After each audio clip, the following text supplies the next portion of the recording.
The British have a tradition of heroic failure, and now the biggest heroes of all of them have come together to form the Cock-Up Club. Yes, it's a real club. The Cock-Up Club. It was founded some 5 years ago and now has over 100 members.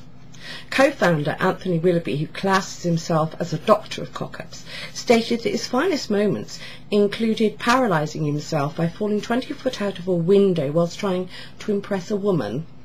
Other members include an explorer who took a team into the Papua New Guinea jungle armed with just 24 bottles of wine and no food or water.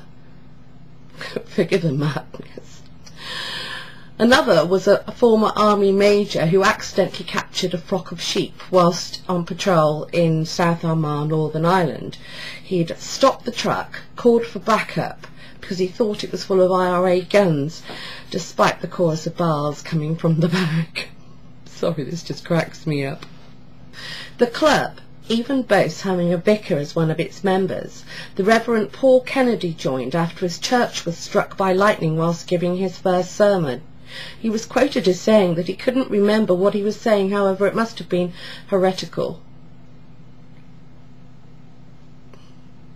Which got me thinking, how many of us out there have had right royal cock-ups in our lifetimes? I know I have.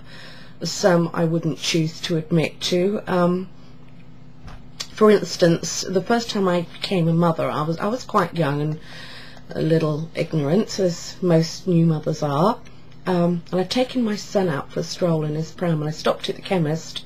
And in those days, it was safe to leave your child outside in a pram. A lot of little shops in these tiny villages had little steps. So anyway, I popped in to get some things and popped out again. I was halfway down the street before I realised I'd forgotten something. I'd just forgotten my baby. That was one, very small one. Another one was when I worked in the accounts department for a well-known meat company. I was only about 16. But in those days you didn't have calculators or PCs. Everything had to be done on a scrap of paper or in your head.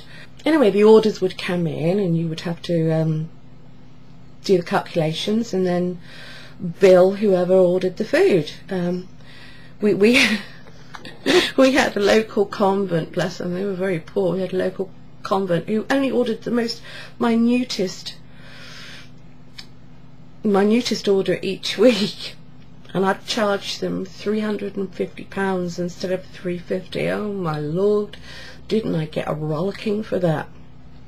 Anyway, so what about you guys out there? You know, have you had some majorly royal cock-ups that you would care to admit to?